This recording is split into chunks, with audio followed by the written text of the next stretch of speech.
Hello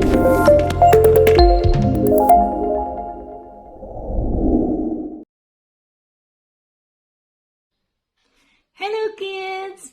I am Teacher Mabel, your mathematics teacher for today. We are now on the third quarter and this is our first week. So join with me with our melt number 1. Our topic is all about solid figures. At the end of this lesson, you should be able to visualize and describe the different solid figures: cube, prism, pyramid, cylinder, cone, and sphere.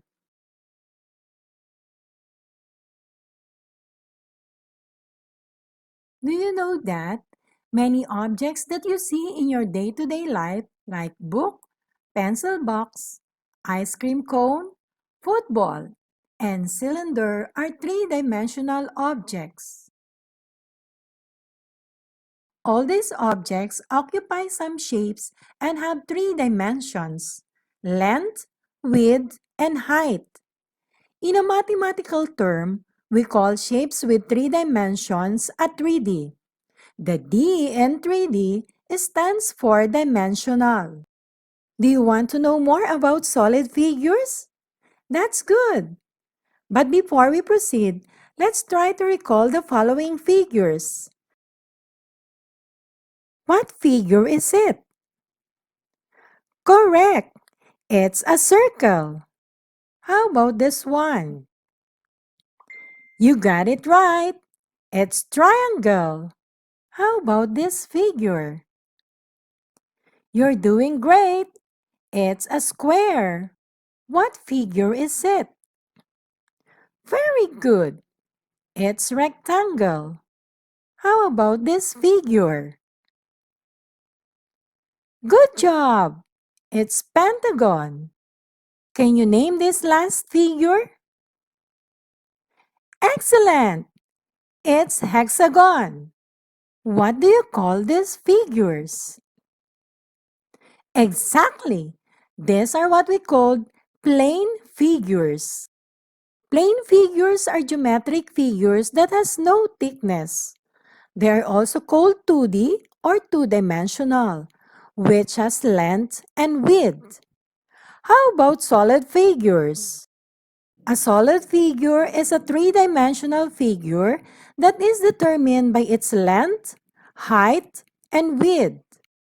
Do you know some examples of solid figures? Can you name them? That's good. Let us describe each one of them. Let's start with a cube. It is a solid figure with 6 congruent faces. All its faces are square.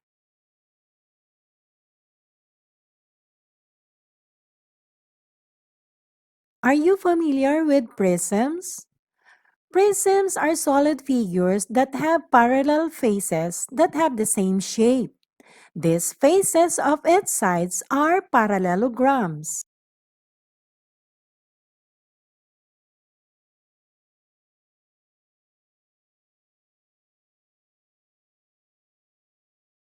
One example of prism is triangular prism.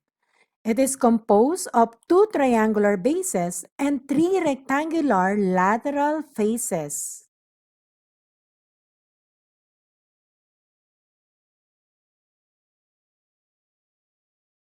Another one is rectangular prism. It is composed of 2 rectangular bases and 4 rectangular lateral faces.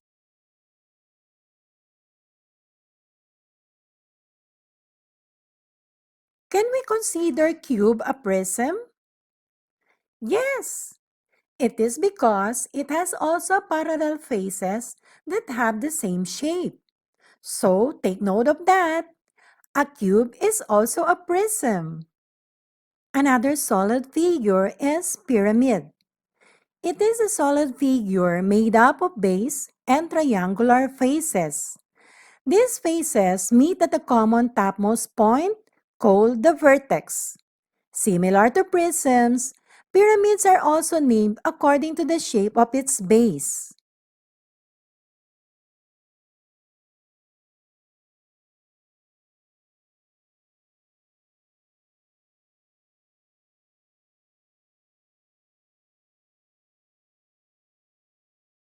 Here are some examples of pyramids.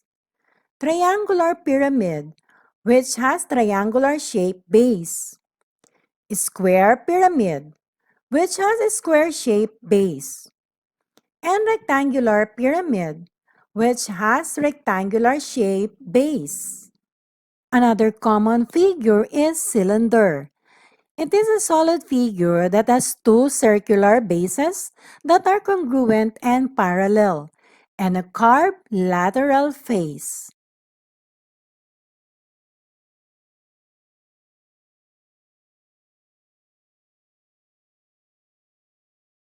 Cone.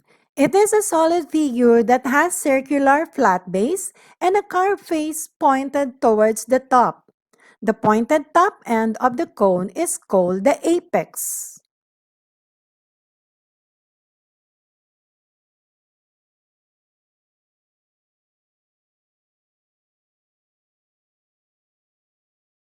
Our last figure is sphere.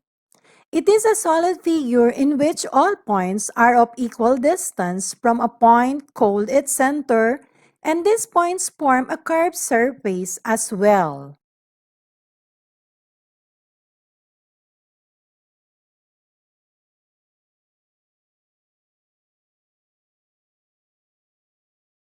Can you give me now the name of each solid figure? Let's do our first activity. Activity A. Directions. From the given illustration at the right, write 5 space figures or solid figures that you can see. I will give one figure for number 1. I see a cone. Did you see it also? Very good. You may now continue answering the remaining 4 items. I will give you 20 seconds to answer this activity. Your timer starts now.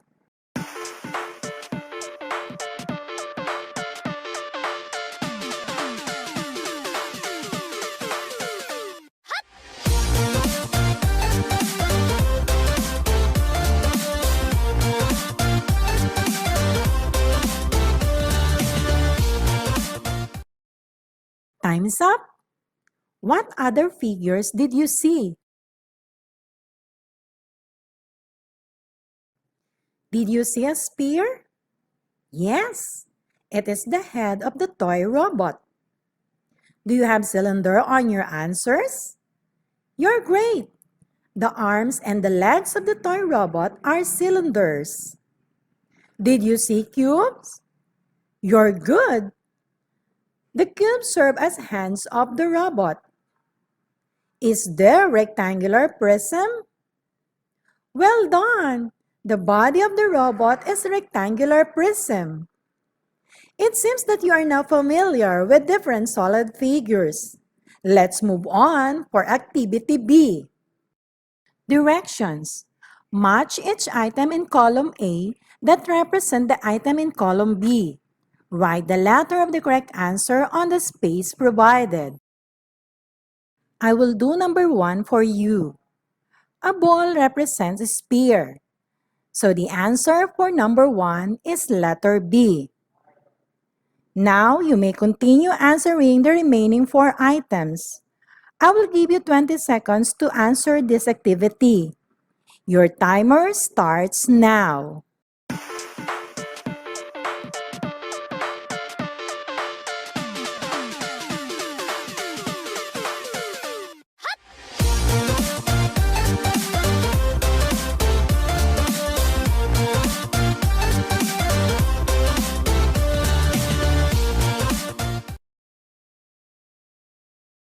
Time is up.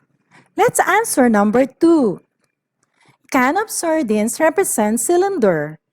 So the answer for number 2 is letter D. Did you get the same answer? You're doing fine. Number 3. Ice cube represents cube. So the answer for number 3 is letter F. Did you get the same answer? Very good. Number 4. Volcano represents cone. So the answer for number 4 is letter C. Did you get the same answer? You're great! Number 5. Milk box represents rectangular prism. So the answer for number 5 is letter A. Did you get the same answer? Good job! Activity C. Directions. Write true if the statement is correct. And if it is false, make the statement correct. Again, I will answer number 1. A cone has a circular base. The statement is correct, so the answer is true. Now it's your turn to answer numbers 2 to 5. I will give you 20 seconds to finish the activity. Your time starts now.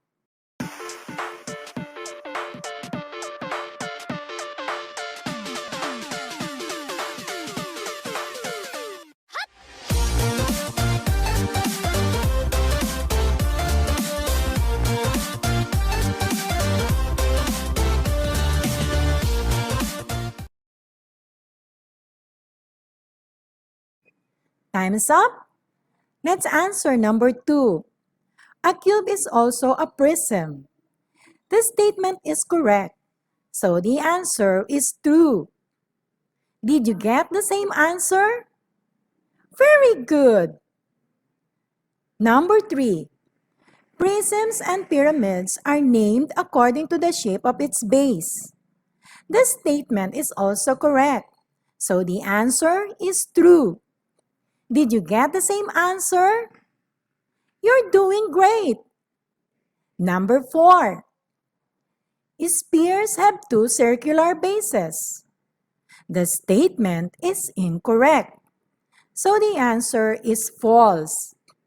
Did you get the same answer? You're good. What makes the statement incorrect?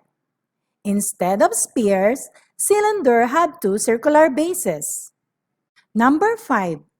Cylinder have 4 rectangular lateral faces.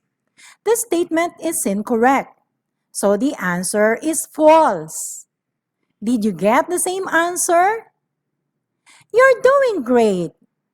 What makes the statement incorrect? Instead of cylinder, it must be a rectangular prism. Congratulations! You are now ready for the next topic. Again, this is Teacher Mabel. Thank you for listening.